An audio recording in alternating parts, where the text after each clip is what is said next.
Hace 8 días comenzamos un tema muy lindo, muy bonito, que hoy vamos a continuar. ¿A cuántos les gustó? Fuimos, porque me incluyo, ministrados hace 8 días por el Señor con esta palabra? Y esta palabra tiene un título muy lindo y es Dios en todas partes. Dios en todas partes.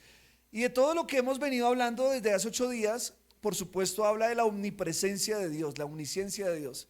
Pero lo que tratamos con esta palabra es llevar a nuestra mente, a nuestro corazón, de poder conocer a Dios de una forma correcta, pero también de poderlo ver a través de momentos, circunstancias, situaciones o cosas incluso físicas en las que Dios se manifiesta. Y hace 8 días, simplemente a modo de resumen, hablábamos de que, por ejemplo, Dios sabemos que es invisible, ¿verdad? No lo podemos ver. Pero hablábamos que en Romanos 1:20, simplemente estoy resumiéndolo de hace 8 días, dice que las cosas invisibles de Él, su eterno poder y deidad, se hacen claramente visibles, siendo entendidas por medio de las cosas hechas, de modo que no tienen excusa. Entonces, con base en esto hablábamos de que Dios se manifiesta a través de las cosas hechas también, porque las cosas hechas es una manifestación del poder de la deidad de Dios. Entonces, hace 8 días hablábamos que, por ejemplo, Dios lo podemos ver, por ejemplo, a través de ¿qué? A ver si nos acordamos, de la naturaleza, de la creación. Entonces hablábamos que lo creado, porque acá lo está diciendo Pablo en Romanos 1:20, lo creado manifiesta la deidad, el poder de Dios. Entonces yo les decía hace 8 días y vuelvo y lo recalco, es algo insensato pensar que no hay un Dios que haya creado todo, o que no hay un creador cuando todo es tan perfecto, cuando todo es tan exacto. Cuando tú miras el ADN del ser humano, cuando miras las células, cuando miras el funcionamiento de la creación, la perfección del universo, uno solamente puede determinar algo sin necesidad de ser cristiano. Incluso decir, tuvo que haber alguien que puso la mano acá, tuvo que haber alguien que fue un ingeniero, un arquitecto, que puso todo en orden, que puso todo de forma correcta, exacta. Y por eso la Biblia dice que aún los demonios creen y tiemblan. Así que el ateísmo es una insensatez lógica, o sea, porque es ilógico pensar que todo haya sido producto de la casualidad.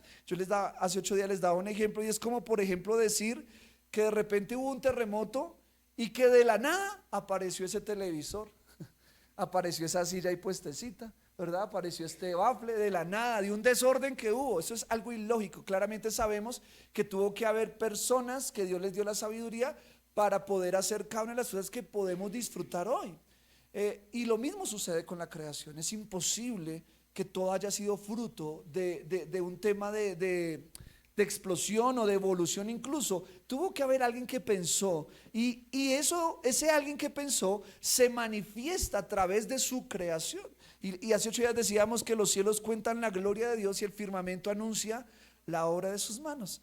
Entonces, cada vez que salimos a la calle o vamos al campo, escuchamos los pajaritos cantar, vemos las nubes, vemos el sol, tenemos que glorificar al Señor. Y como dijo David, alzaré mis ojos a los montes, ¿de dónde vendrá mi socorro? Mi socorro viene de Jehová, que hizo los cielos y la tierra. Entonces, cada vez que usted y yo miremos hacia la creación, tenemos que exaltar la grandeza, la misericordia, el amor de Dios. Pero también hablábamos que Dios se puede manifestar a través de las acciones buenas, porque toda buena dádiva proviene de Dios. Entonces, cada vez que usted y yo actuamos con humildad, con amor, con mansedumbre, cada vez que usted y yo actuamos con integridad, ahí vemos a Dios. Y hablábamos que la palabra de Dios dice que Dios es amor. Donde hay amor, ahí hay una manifestación de Dios. Pero es un amor conforme a como la escritura nos lo habla. No el amor que el mundo a veces nos quiere mostrar.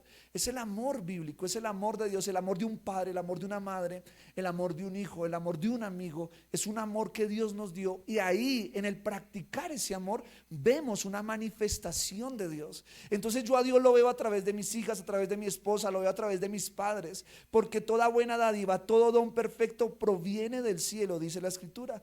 Por ejemplo, también hablábamos que el que no ama no ha conocido a Dios, porque Dios es amor. Pero también hablábamos, y con eso terminamos hace 8 días, que podemos ver a Dios en una situación que para muchos es difícil verlo, y es en el dolor. Porque a Dios también lo vemos en el dolor. Y la escritura dice que cercano está Jehová a los quebrantados de corazón. Entonces, cuando una persona sufre una situación o sufrimos situaciones, porque Jesús nunca lo negó, Jesús dijo: en el mundo tendréis aflicción, pero confiad, yo he vencido al mundo. El dolor me lleva a conocer al Dios que consuela. La situación económica difícil me lleva a conocer al Dios que provee, ¿verdad?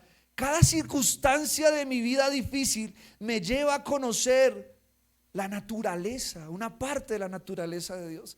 Entonces, aún en el dolor, aún en la crisis, en la tristeza, donde muchas veces nos cuesta ver a Dios, ahí también podemos conocer a Dios, porque ahí viene el consuelo de Dios.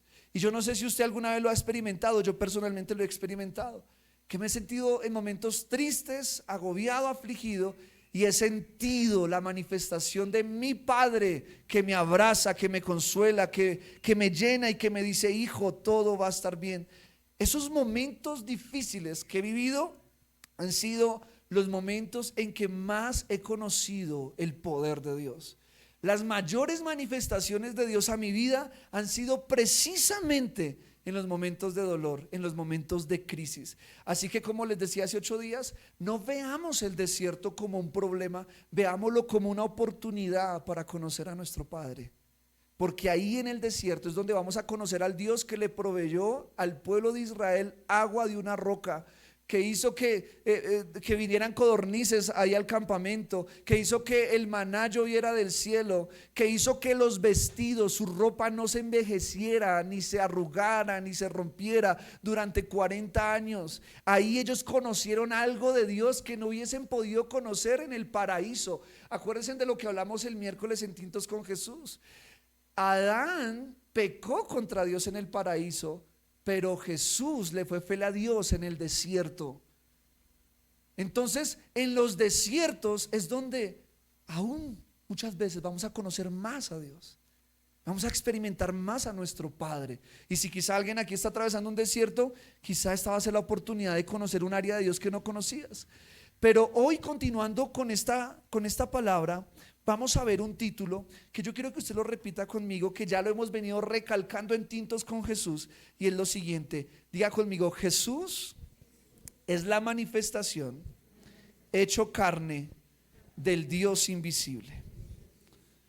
Entonces dice la palabra de Dios ahí en Colosenses capítulo 1 versículo 15. Colosenses 1:15 dice la escritura: Él es la imagen del Dios invisible, el primogénito de toda creación. En una ocasión, un discípulo le dijo: Jesús, muéstranos al Padre y será suficiente. Y Jesús, ¿qué le respondió? Tanto tiempo que andas conmigo y no has visto al Padre. Y esta aseveración de Jesús no es una negación de la Trinidad, como algunos piensan. Esta aseveración de Jesús es una muestra de que la Trinidad tiene tal coidonía y tal unidad, que entre ella no hay división, que el ver a Jesús, ver su gracia, ver lo que él hacía, ver los milagros que manifestaba, era conocer al Padre, era conocer el corazón de Dios. Era porque muchos israelitas pensaban, y aún muchos religiosos hoy piensan, que cuando Dios castiga, cuando Dios corrige, se quedan con esa imagen. Entonces algunos ven a Dios como un Dios simplemente castigador. El pueblo de Israel conoció el juicio de Dios, conoció al Dios que se airó, el Dios que en algún momento dijo: me separo de este pueblo pecaminoso. Conoció al Dios que trae juicio, y ellos crecieron con esa imagen. Pasaron muchos años y se creó las sectas de los fariseos, de los saduceos, de los intérpretes o los maestros de la ley, y ellos crecieron y se levantaron bajo una doctrina de juicio, porque fue el Dios o la imagen de Dios que ellos tenían. El Dios que si la mujer adúltera pecaba, ¿qué hacían con ella? La apedreaban. El de ojo por ojo y diente por diente. Ellos se levantaron con esa doctrina, y con base en esa doctrina trataban de cuidar al pueblo, porque a veces a los fariseos les damos muy duro y hay que también entender un contexto importante para ser objetivos y no subjetivos, y es que ellos de alguna manera lo que querían hacer era cuidar al pueblo de no volver a pecar, porque ellos ya sabían que pecar les traía consecuencias, y una de las últimas consecuencias que ellos vivieron fue que fueron cautivos en Babilonia. Entonces ellos, a través de Esdras y Nehemías, lo que ellos trataron de hacer es traer nuevamente la ley, enseñarle al pueblo la ley para que no se desviaran de la ley y por tanto no volvieran a caer en los juicios pasados. Pero lastimosamente se fueron a un extremo tan fuerte que ustedes conocen la historia, que en la época de Jesús había ¿cómo se dice? Una religión muy fuerte, un fanatismo, un tema de ley tan fuerte que ya se les estaba olvidando el amor. Entonces cuando viene Jesús y se sienta a la mesa con pecadores, con borrachos, con prostitutas, se sienta a la mesa con personas que eran rechazadas por la sociedad, toca a los leprosos, cosa que era inaudito en su época. Tocar a un leproso era inaudito. Jesús no solamente lo tocó, Jesús lo abrazó. Cuando ellos ven eso de Jesús, ellos no podían, no les cabía en la cabeza decir, ese es enviado por Dios, porque su doctrina que se habían formado del Dios justiciero no les permitía, los tenía sesgados para ver otra parte de la naturaleza de Dios, que era ese Dios de amor, ese Dios de misericordia, ese Dios de perdón, ese Dios que miraba la fe por encima de la persona. Porque acuérdense, mis amados hermanos, que Jesús dijo que los pecadores, le dijo a los fariseos, los pecadores van delante de vosotros en el reino, porque ellos tienen fe y ustedes no. Ustedes tienen Biblia, tienen palabra, pero no tienen fe. Y eso era inaudito. ¿Cómo así yo, que soy pastor y llevo tantos años estudiando teología, y me vas a decir tú que una prostituta tiene más fe que yo? Hereje. Ese era, imagínense, o sea, el golpe para esta gente. El golpe para esta gente era porque Jesús de alguna forma le estaba diciendo, en otras palabras, es mejor un borracho que usted. O sea, es mejor un borracho que tiene fe, le estaba diciendo entre comillas, a usted que tiene palabra pero no tiene fe. Entonces ese tipo de situaciones eran escandalosas. De hecho, esta semana en The Chosen con mi esposa nos dio risa viendo una escena de Jesús que está en la Biblia y decíamos, Jesús era tremendo. Está él en Nazaret y está hablando y se para ahí en la sinagoga y lee la escritura de Isaías y dice, de cierto os digo que esta escritura hoy se cumple delante de vosotros. Y la gente, ¿qué quiere decir con eso, Jesús? Dijo, sí, porque si ustedes creen en mí, yo los voy a salvar. O sea, tú estás diciendo que tú eres Dios. Y empieza Jesús a hablar y la gente empieza a desesperarse, porque para ellos es una herejía que alguien que era de su mismo pueblo, que lo vieron crecer con José y con María, ahora viniera a decir que era el hijo de Dios. Ellos no lo podían creer. Y se para el fariseo, el encargado de la sinagoga, y enfrenta a Jesús y le dice, ¿cómo vas a decir tú que nosotros tenemos demonios o que nosotros no tenemos salvación si nosotros somos hijos de Abraham? Dijo, ¿acaso eres tú mayor que la ley? ¿Y saben qué le responde Jesús? En medio de esa tensión, yo soy la ley de Moisés. Uy, eso es como mejor decir, los tiene bravos.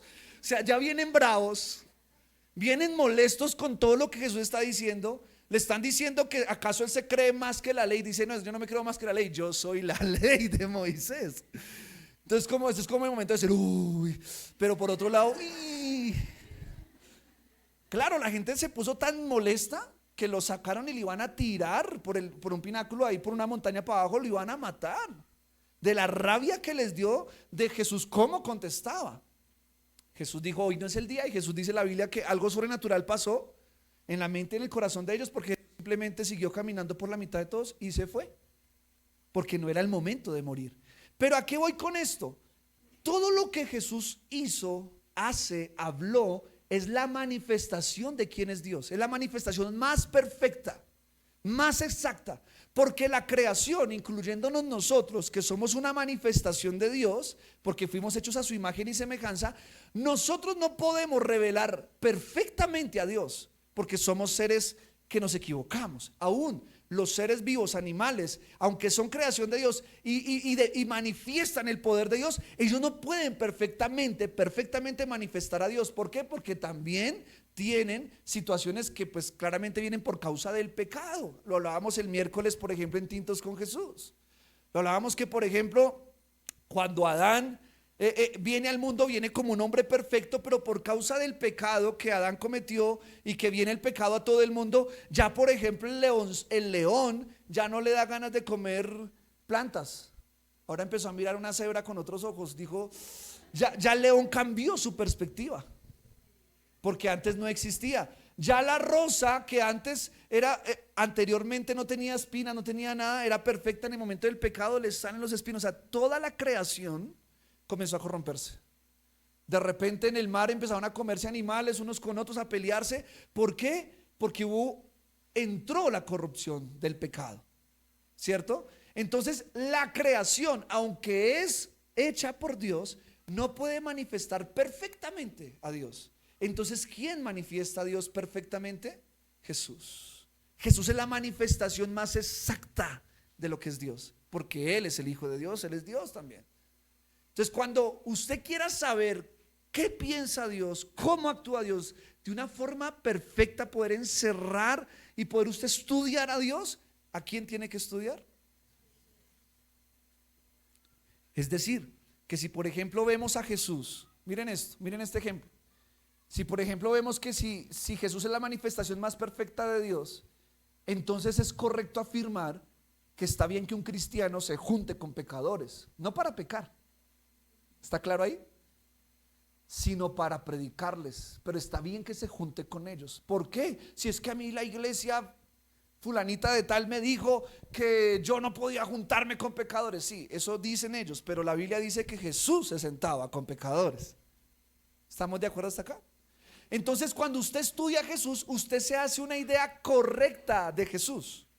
Usted se hace una idea correcta de cómo Dios quiere que usted actúe.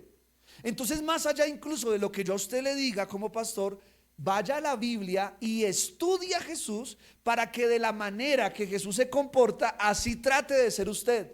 Le voy a dar otro ejemplo no hablar de ninguna iglesia y jamás lo voy a hacer, pero por ejemplo, algunos lugares no le dan la importancia a los niños que deberían tenerlo. Hay iglesias que no tienen el concepto generacional, es decir, se enfocan solamente en el adulto va creciendo, se muere y la iglesia se acaba. Si yo voy al concepto bíblico, ¿cómo actuaba Jesús hacia los niños? ¿Los niños querían estar con Jesús o no? Si los niños no quieren estar con usted, usted no se está pareciendo a Jesús. Hay niños que le tienen miedo a los pastores o a los religiosos. Ay, llegó esa hermanita y los niños salen corriendo. Eso es una mala señal, porque cuando Jesús llegaba a un lugar, los niños ¿qué querían hacer? Estar con Jesús. Porque la gracia, lo que Jesús, o sea, eso habla de la personalidad de Jesús. Yo no me imagino a Jesús entrando a un lugar diciendo: mis hermanos, aleluya. Yo no me imagino a Jesús así. Yo no me lo imagino así. Porque ese tipo de personalidades a veces, en lugar de ayudar, espantan a la gente que no es conversa. O yo coger este micrófono y ¿eso para qué sirve? Si Jesús, la gente se juntaba con él, es porque Jesús en su personalidad agradaba. Acuérdense que la Biblia dice que él crecía en gracia para con Dios y para con las personas. Y Juan, cuando lo miró, dijo: lleno de gracia y de verdad. Entonces Jesús, mi amado hermano, es la manifestación más perfecta del carácter de Dios. Entonces, en ese orden de Dios, usted ya tiene que empezar a meditar y a estudiar esto. Por eso en Tintos con Jesús estamos estudiando a Jesús a través de toda la Biblia. Para los que estuvieron en Tinto con Jesús, ¿qué personajes hablamos el miércoles para revelar a Cristo? A ver si se acordarán. Adán, ¿y cuál más? Muy bien, y Abel. Eso, muy bien a los que van con Tintos con Jesús, excelente. Hablamos, cada personaje bíblico manifiesta algo de Cristo, ¿cierto? Entonces, Dios se revela, Jesús se revela en toda la escritura. Toda la escritura habla de Cristo. Entonces, rápidamente, hablábamos que, por ejemplo, Adán fue hombre perfecto antes de pecar. Jesús es hombre perfecto, ¿verdad? Adán tenía perfecta comunión con el Padre, Jesús iba al monte, tenía perfecta comunión con el Padre. La diferencia, ¿cuál fue? Que Adán pecó. Pero miren esto, y nos encantó esta alegoría que hablamos el miércoles. La mujer fue sacada de la costilla de Adán, ¿cierto? La mujer fue sacada de la costilla del hombre, y la iglesia fue sacada de una herida de Cristo. La iglesia, la novia de Cristo, nació por su herida. Dice la Biblia que una lanza atravesó su costado. Entonces todas esas similitudes bíblicas que usted ve ahí manifiestan a Cristo. Abel ofreció el mejor sacrificio. Jesús se ofreció como el mejor sacrificio. Abel fue muerto por su hermano Caín. Jesús fue muerto y envidiado por sus hermanos y muerto por sus hermanos israelitas. Entonces todas las similitudes en la Biblia apuntan hacia Jesús. Y ya cuando yo entro a estudiar a Jesús, yo comienzo a aprender quién es Dios, qué quiere Dios, cómo quiere Dios que yo me comporte. Si por ejemplo Dios quiere que yo ore por los enfermos, entonces si Jesús lo hacía, yo debo hacerlo. Si Jesús se sentaba a la mesa con pecadores y no para pecar, sino para predicarles el evangelio, entonces Jesús también lo hacía. O sea, toda la forma. Si Jesús donde llegaba los niños quieren estar con él, entonces dile: Dios, dame gracia, Señor, es mi rostro que es, porque los niños se van. No. Dile: Señor, ayúdame para donde yo llegue, yo cause eso, Señor, porque yo quiero manifestarte a ti. Quiero manifestarte a ti.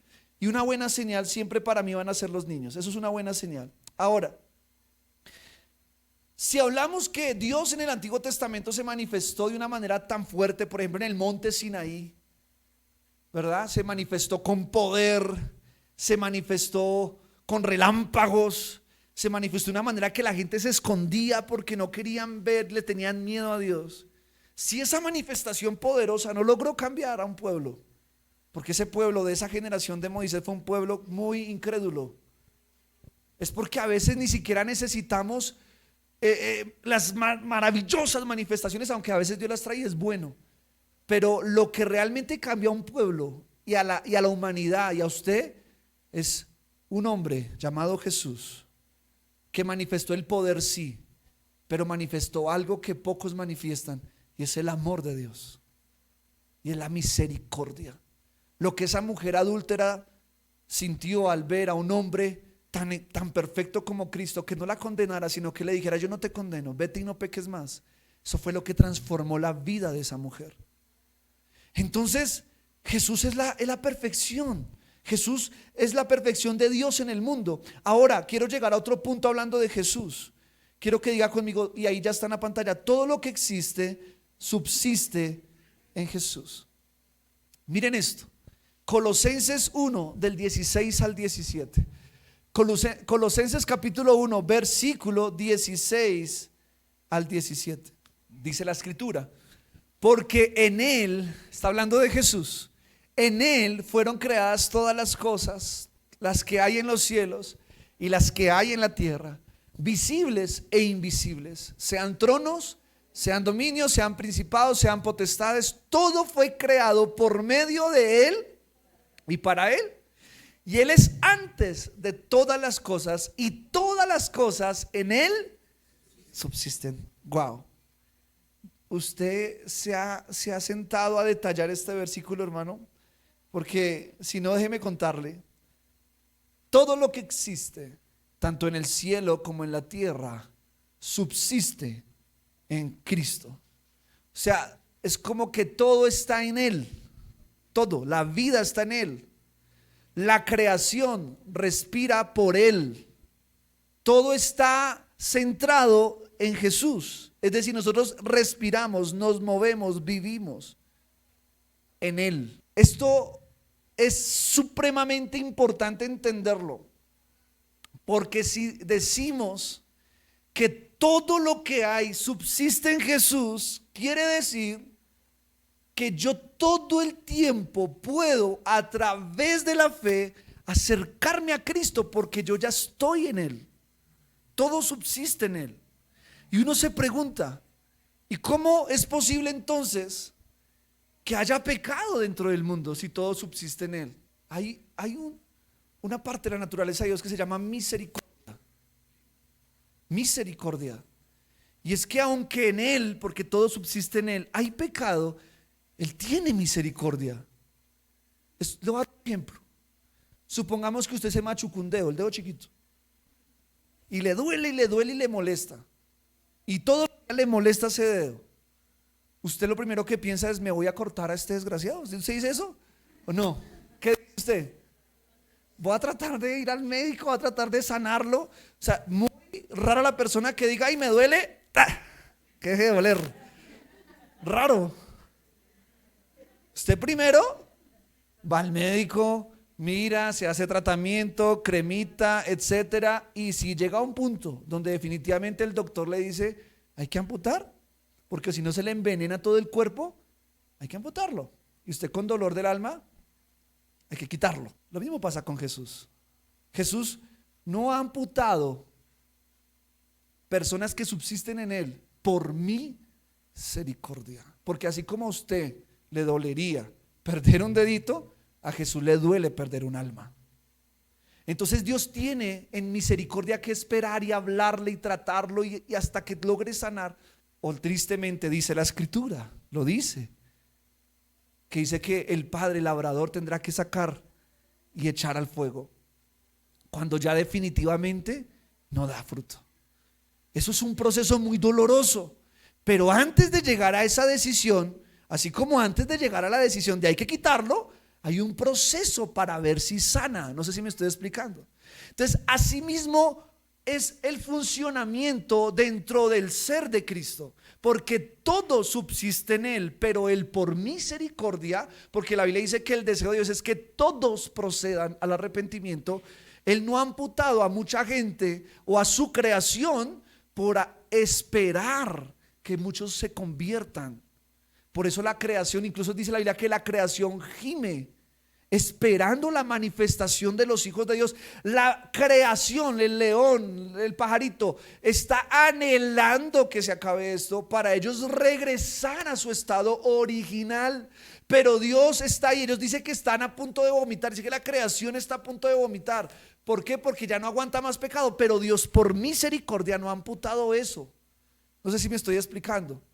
Entonces, cuando yo veo eso, yo entiendo lo que Pablo quiso decir cuando dijo en Romanos 5:20. Romanos 5:20 dice lo siguiente: mas cuando el pecado abundó, sobreabundó la gracia. Cuando me dolió mucho, más medicina me tocó darle. Escuche esto: el amor de Dios es tan grande, que para Él no cortar esas áreas de su ser que están siendo imperfectas, Él lo que hace es que pone una doble dosis de misericordia, de gracia, una doble dosis de gracia. Por eso dice: donde abundó el pecado. Brian, ¿por qué esa gente peca y no se ha muerto? Porque hay una gracia que está sobreabundando, esperando su arrepentimiento. O sea, ahora, esto no es una invitación a pecar, porque alguno dirá: bueno, entonces si sobreabunda la gracia, entonces pequemos para que sobreabunde la gracia. No, porque Dios conoce los corazones y dice la palabra, dice: con Dios no podemos jugar. Pero ¿qué estoy diciendo con esto? Le hago una pregunta: ¿en Colombia hay corrupción? En Colombia hay asesinatos, hay secuestros, etcétera, etcétera, ¿cierto que sí? ¿Y por qué Dios no ha cortado a Colombia? Porque hay una gracia que sobreabunda para Colombia. Hay una gracia que sobreabunda para esta nación. ¿Por qué Dios no ha cortado al mundo? Porque hay una gracia que sobreabunda para este mundo. Porque así como a usted le dolería perder algo importante, un hijo, a Dios le duele perder también su creación. En una ocasión Jesús le dijo a Juan, a los hermanos Jacobo y Juan, Santiago y Juan, que ellos muy modestamente, Juan, el que escribió, porque de tal manera amó Dios al mundo que envió a su Hijo unigénito, fue el mismo que también dijo: Jesús, ¿quieres que oremos al cielo y pidamos fuego para que consuma a estos samaritanos? ¿Sí se ha leído esa parte en la Biblia? Jesús, ¿qué le respondió a Juan y a Jacobo? No, yo no he venido a perder las almas, yo he venido a ganarlas. O sea, Jesús les está diciendo a ellos, oiga, yo sé que a usted le da rabia que este no ande, que este esto, que este lo otro, pero yo no vine a perder las almas, yo vine a ganarlas. Eso habla del amor y de la misericordia de Dios, y habla que Dios no le da gusto. A Dios no le da gusto que la gente vaya al infierno. Quítese eso, esa idea de acá. Era la idea que Martín Lutero tenía en la Edad Media. ¿Se acuerdan que ya lo hemos visto? Que habían cuadros en la Edad Media donde se mostraba a Jesús divirtiéndose al lado de demonios, echando gente al infierno. Y con base en ese pensamiento católico de esa época, se vendía las indulgencias, se vendía todo este proceso de arrepentimiento, porque la gente tenía miedo de Jesús. Y Martín Lutero tenía miedo. Y Martín Lutero una vez dijo: el peor pecado que yo encontré en mi vida era que yo odiaba a Dios, decía él. Y no al Dios verdadero, al Dios que me vendieron a través de las ideas y pensamientos. Dios no se divierte con el sufrimiento humano. A Dios le duele cuando alguien tiene que ser cortado, porque es así como a mí me dolería que me cortaran una parte de mi ser, porque todo subsiste en Él. Entonces, Brian, ¿por qué me dice todo esto? Para que entendamos que como todo subsiste en Él, también hay pecado allí. Esa teología, o sea, porque algunos de pronto en su teología se chocan, pero ¿cómo? Porque hay gracia, porque sobreabunda la gracia, porque Dios tiene paciencia con las personas, porque Dios espera que tú y yo procedamos a arrepentimiento. Tu familia no ha cortado personas de tu familia porque está esperando que se arrepientan, porque ellos también subsisten en Jesús.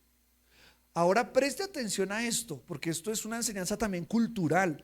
Si todo subsiste en Jesús, si todo lo que hay respira en Jesús, ¿yo por qué maltrato la creación? ¿Por qué no me duele dañar el medio ambiente? Si se supone que todo subsiste en Jesús. O sea, cada vez que usted y yo somos cochinos, estamos siendo cochinos dentro del ser de Cristo. No sé si me explico. Yo no creo que usted vaya a la casa de una persona que la tiene limpiecita, bonita, y usted llegue a romper cosas, a tirar cosas. Yo no creo. Sería muy raro. Vaya al psicólogo si eso le pasa, pero de resto, no creo que le pase. Porque si estamos en la casa de Jesús, porque estamos subsistiendo en Él, ¿por qué no cuidamos lo que Él nos dio? Porque todo subsiste en Él. O sea, cuando yo tengo una teología correcta de Dios, yo cambio mi forma de pensar y mi forma de actuar. Yo cambio mi forma de pensar y de actuar. Por ejemplo, si yo sé que la persona que me cae mal subsiste en Jesús, yo voy a tratar de actuar diferente. Acuérdense de David. Acuérdense de David. ¿Qué hizo David cuando Saúl lo estaba persiguiendo para matarlo? Y Saúl le dio ganas de ir al baño y entró a una cueva a cubrir sus pies. Y los entendidos en la palabra saben que es cubrir sus pies. Estaba ya cubriendo sus pies y David estaba ahí. ¿Por qué David no mató a su enemigo ahí? Porque él dijo: esa persona que está ahí, aunque ahorita está endemoniado, porque Saúl estaba endemoniado, yo le respeto la vida porque él es creación de Dios también. Y es más, dijo: él es el ungido del Señor, porque ya anteriormente Saúl había sido ungido. Esto habla que aún los ungidos también se pueden corromper. Pero David entendió y dijo: Saúl en este momento está subsistiendo en Jesús. Yo no quiero tocar eso. Y David no le quitó la vida a Saúl, pudiéndosela quitar, sabiendo que Saúl ya llevaba 8 años persiguiéndolo. Y David andando de cueva en cueva huyendo. Hubiese podido acabar con ese problema así, lo coronaban rey así. Pero David dijo: esa no es la manera. Yo seré rey cuando Dios me ponga. Entonces mire que aún David tuvo cierto respeto hacia su enemigo. Porque cuando usted y yo entendemos que todo subsiste en Jesús, yo voy a respetar a mi vecino. Voy a respetar a esa vecina que de pronto es chismosa, que le gusta hablar más de la cuenta, que el Señor la bendiga. Que el Señor la bendiga. Porque me cambia la perspectiva, ya me vuelvo yo empático. ¿Sí me explico? Decía un salmista muy famoso que una vez llegó a una iglesia y dijo, de esas hermanitas empoderadas, y me dice: hermano, ¿usted conoce a fulanito de tal? Y él ya dijo: ya sé por dónde va la vaina. Digo: hermana, mire, antes de que usted me hable de esa persona, quiero que sepa que él es mi amigo. Dijo: por lo mismo es que vengo a decirle. Digo: carachas. O sea, la vaina va en serio. Entonces ella iba a comenzar a hablar mal de ese pastor o de ese personaje. Entonces él lo que hizo fue: deme la mano, hermana. No, ¿yo por qué le voy a hablar mal? Deme la mano. Y dijo, y empezó a orar y dijo: Padre, yo bendigo a fulanito de tal, y bendigo a su familia, y bendigo a sus hermanos, y bendigo a su esposa, a sus hijos. Padre, guárdalo. Y a esta hermanita la bendigo en el nombre de Jesús. La hermanita quedó ahí. Dijo: y así se corta el chisme. Dijo: porque nosotros tenemos que respetar también a las personas y tenemos que ser empáticos. Porque todos, y más cuando, ahora, si tenemos que tener ese respeto con personas que son creación de Dios, ahora cuánto más con los hijos de Dios. Por eso la palabra de Dios lo dice. Dice que honremos aún mayormente más a los de la fe, porque a ellos nosotros hemos sido lavados y comprados por la sangre de Cristo. Entonces yo tengo mucho cuidado en esto. Si yo trato mal a alguien que ha sido lavado por la sangre de Cristo, yo no estoy tocando a esa persona, yo estoy tocando a Dios. Y eso me cambia la perspectiva. Digo: no, yo no puedo tocar a Dios de esa manera. ¿Sí me estoy explicando? Eso, todo lo que le estoy hablando es una teología que se crea a partir de entender que todo subsiste en Jesús. Y miren, les voy a leer este salmo que es hermoso. Lo voy a leer rápido. Salmos 139 del 4 al 12. Salmos 139 del 4 al 12.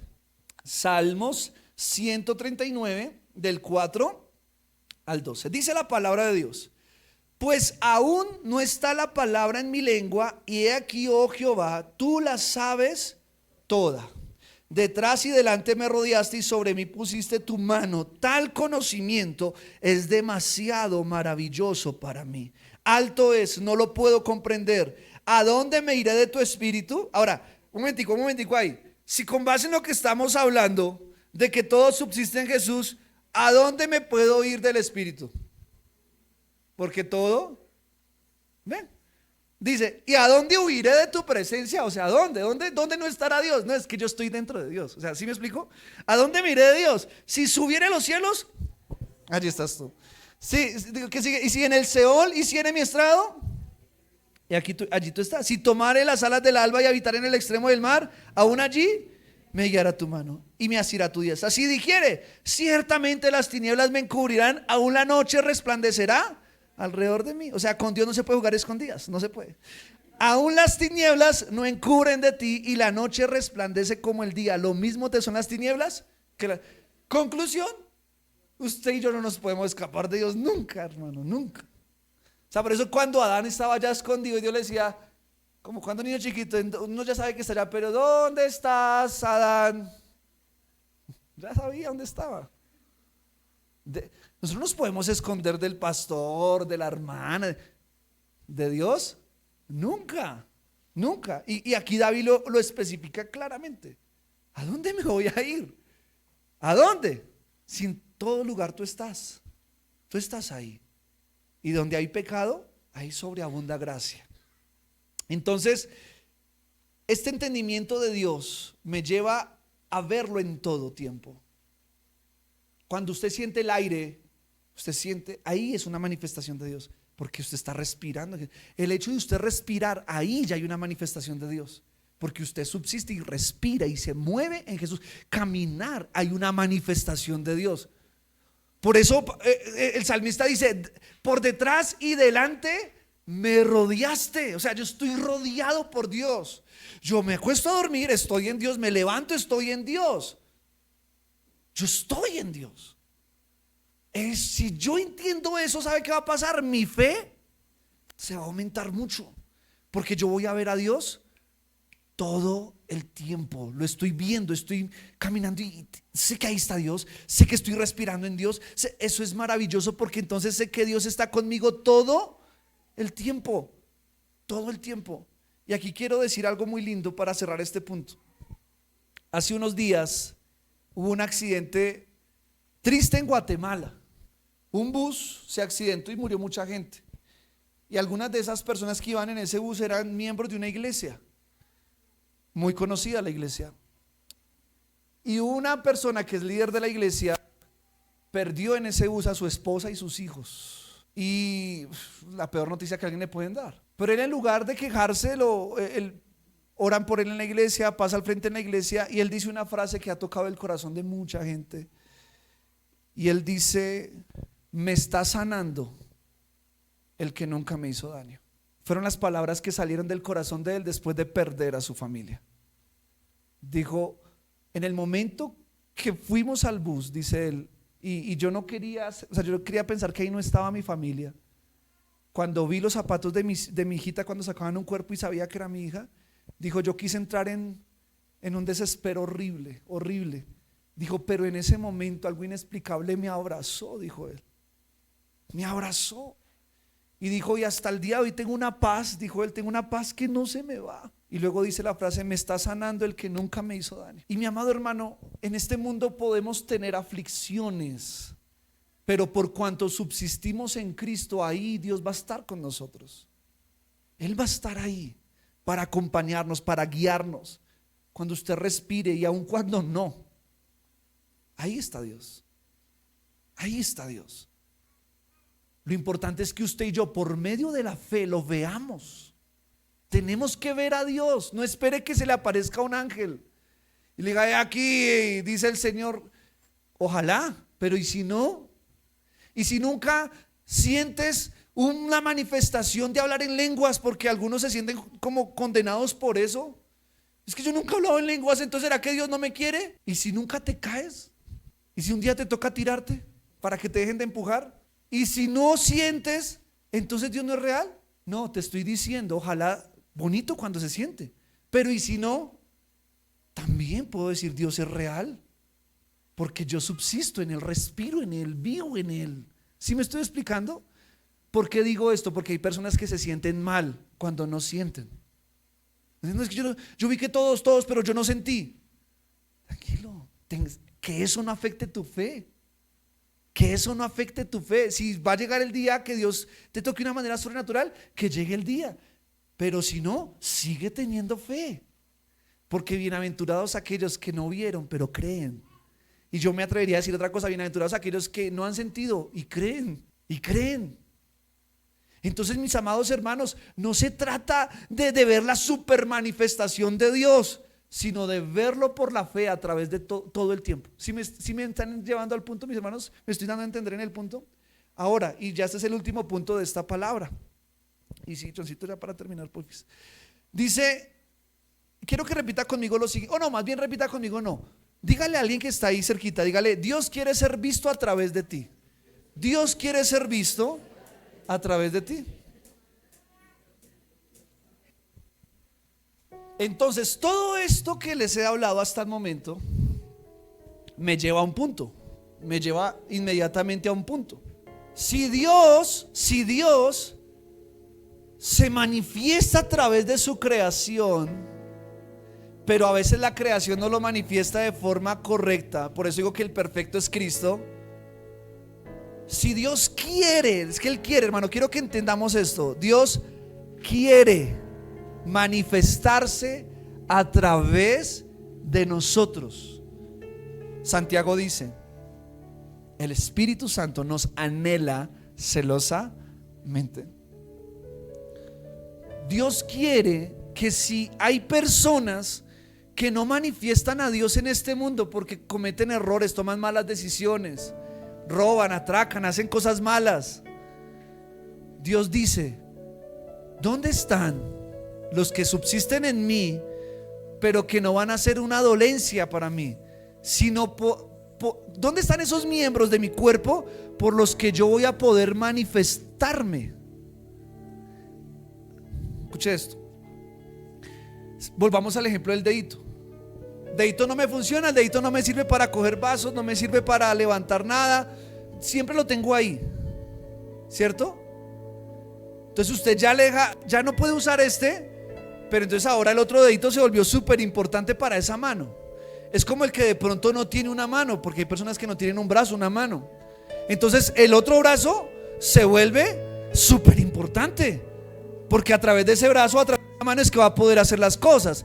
Entonces preste atención a esto. Si Dios tiene que limitarse de no manifestarse a través de ciertos miembros del cuerpo, cuánta alegría y cuánta satisfacción le da a aquellos miembros por los que sí puede manifestarse.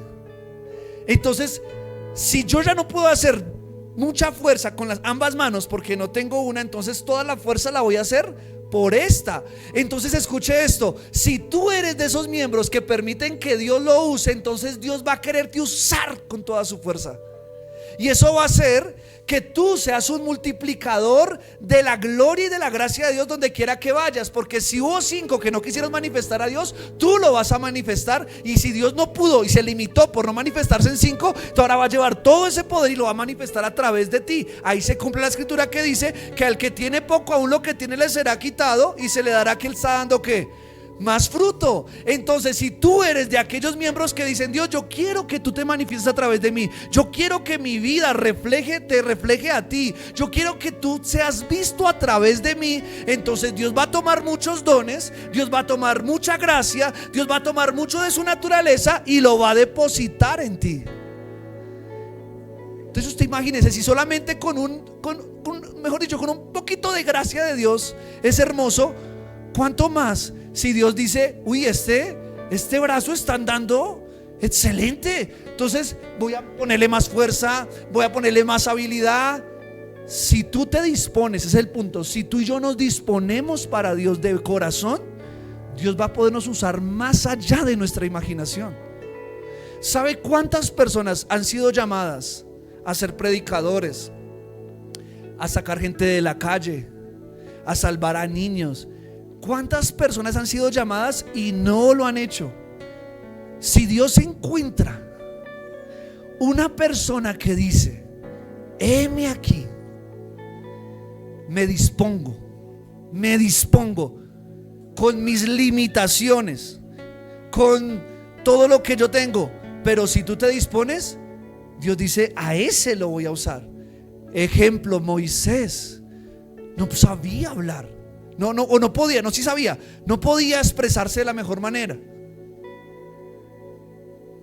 Y fue el hombre que Dios usó con tartamudez para sacar a 2 millones de israelitas de la esclavitud. Porque no se trata de las habilidades que tengas. Quizás no tienes las mejores habilidades, quizás no eres el más inteligente, el más perfecto como el mundo quisiera pintarte. Pero si tienes, escúchame eso, si tienes un corazón dispuesto para Dios y tienes la disposición de avanzar, Dios te va a usar en gran manera. Porque no se trata de ti, se trata de Él a través de ti. Yo quiero que donde yo llegue, donde yo entre, Jesús sea visto. Jesús sea visto. Esta semana mi profesora de inglés me dijo: tú eres un people a person. Yo un people a person, digo: sí, eres persona de gente. Y en el mes que yo en el trabajo, ya cambiaste la estructura de pensamiento, de tranquilidad en el equipo. Ya la persona que estaba así porque de pronto anteriormente la gritaban, ya se siente más tranquila. Ya la persona que estaba así porque antes no podía trabajar en equipo, ya está trabajando en equipo. Dijo: qué bonito lo que has traído a la oficina. Y llevas un mes, me lo dijo una persona externa. Y yo me pongo a pensar en esta palabra y digo: yo quiero que donde vaya no digan: uy, llegó Brian. No, digan: algo bonito llegó. No porque yo sea bonito, sino algo lindo en el ambiente llegó. Sí, porque algo bonito. Y no, mi amor, tú lo puedes decir. Yo quiero llegar, hermano, no sé, digamos, a la fundación, a la iglesia, a la casa de alguien, y se pueda sentir el cambio en el ambiente. Y eso se puede sentir cuando tú te dispones a hacer una manifestación de Dios en el mundo. Tú llegas, y cuando llegas con toda la buena actitud: buenos días, ¿cómo está? Dios la bendiga, su merced, ¿cómo me le va? ¿Qué tal todo? Y con esa sonrisa y con esa alegría, estás mostrando a Jesús. Dios quiere ser visto a través de ti. Amén. Pero si yo me pongo de religioso y paso de largo y los miro mal y digo: para el infierno es que se van a ir, ¿ustedes creen que es una manifestación de Dios? No.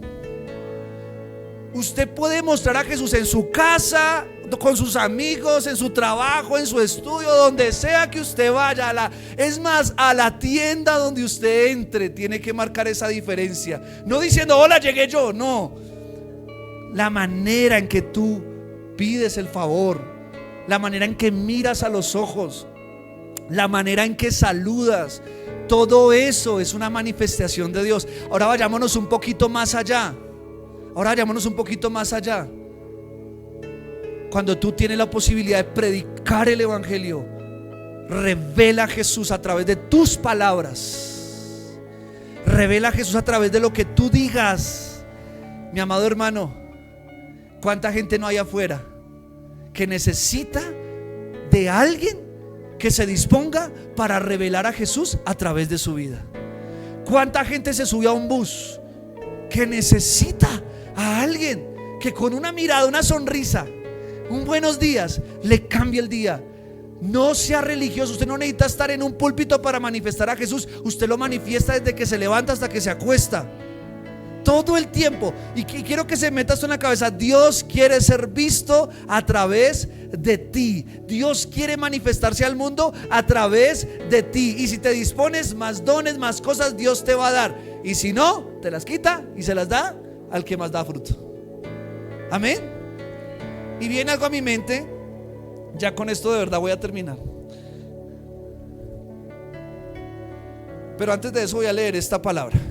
Mateo 5:16. Es el último versículo que tengo acá. Mateo 5:16 dice: así alumbre vuestra luz delante de los hombres, para que vean vuestras buenas obras y glorifiquen a vuestro Padre que está en los cielos. Miren, para que vean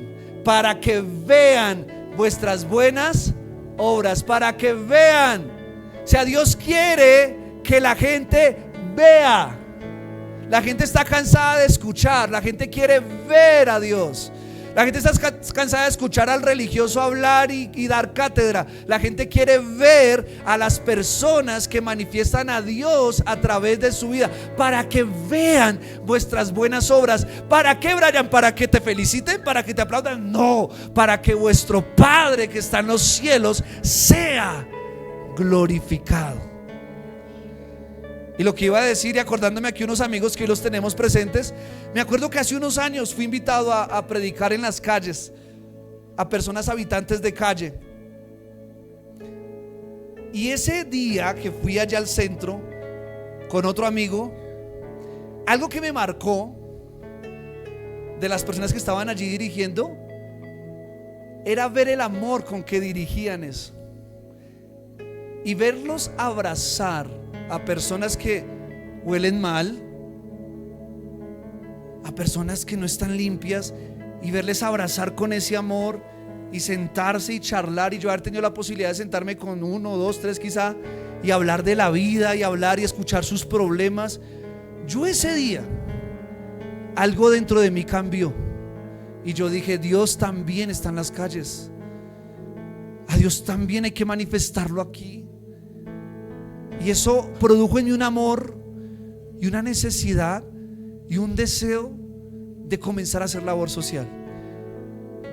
Y ustedes conocen la historia de esta iglesia y de la fundación, cómo empezamos todos a hacer labor social y cómo incluso antes de la fundación ya hacíamos labor social. Yo me pongo a pensar hoy, digo, quizá Dios ese día nos vio allá predicando y dijo: oiga, hay personas a las que les voy a poder confiar un día una fundación. Hay personas a las que un día les voy a poder confiar ayudar a las personas con limitaciones. Muchas tenía en ese momento y aún todavía, pero en ese momento más. Pero Dios ese día vio un corazón dispuesto para manifestarse al mundo. Y mis amados hermanos, tú hoy que estás aquí y que de pronto tu corazón está ardiendo y diciendo: yo quiero que Dios se manifieste a través de mí, Dios hoy te está mirando y está diciendo: algo voy a hacer contigo, algo voy a hacer contigo, porque si tú te dispones, yo te voy a llevar más allá de lo que tú puedas imaginarte y te voy a revelar mi gloria para que puedas manifestarme en la calle, en gente que no conoces. Probablemente acá hay gente que Dios va a llevar a conocer personas que no te imaginaste conocer para predicarles el evangelio. Dios no necesita que seas perfecto, hermano. Quítate eso de la cabeza. Dios necesita que por favor te dispongas. Cada mañana a partir de hoy te vas a levantar y vas a decir: Padre, lo que quieras hacer a través de mí, hazlo, para que puedan ver las buenas obras y te glorifiquen a ti, Padre que estás en el cielo. Y todo el tiempo, y cuando usted sienta que Dios en el día le está diciendo: vaya y dígale algo a esa persona, vaya a esa persona de su trabajo y dale un abrazo, vaya y dígale que todo va a estar bien, haga caso. Y se va a dar cuenta cómo la gente va a conocer a Dios a través de ti. Amén. Yo le invito a que en esa misma disposición se ponga un momento de pie, por favor, y vamos a orar.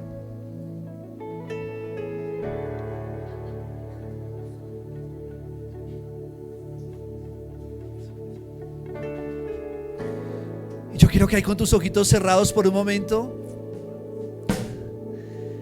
hables con tu Padre celestial que está en los cielos. Dile: Padre, yo quiero que te reveles a través de mí. Yo quiero que te reveles a través de mí. Y vamos a cantar esta hermosa canción que hablan de esa manifestación de Dios. Santo es tu nombre, Jesús.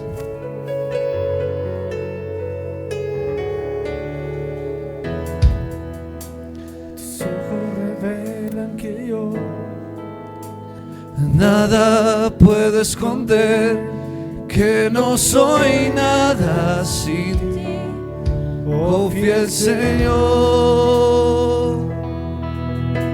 Y todo lo sabes de mí, cuando miras el corazón, y todo lo puedes ver muy dentro de mí. Lleva mi vida a una sola verdad, que cuando me miras nada puedo ocultar. Levanta tus manos y dile: y sé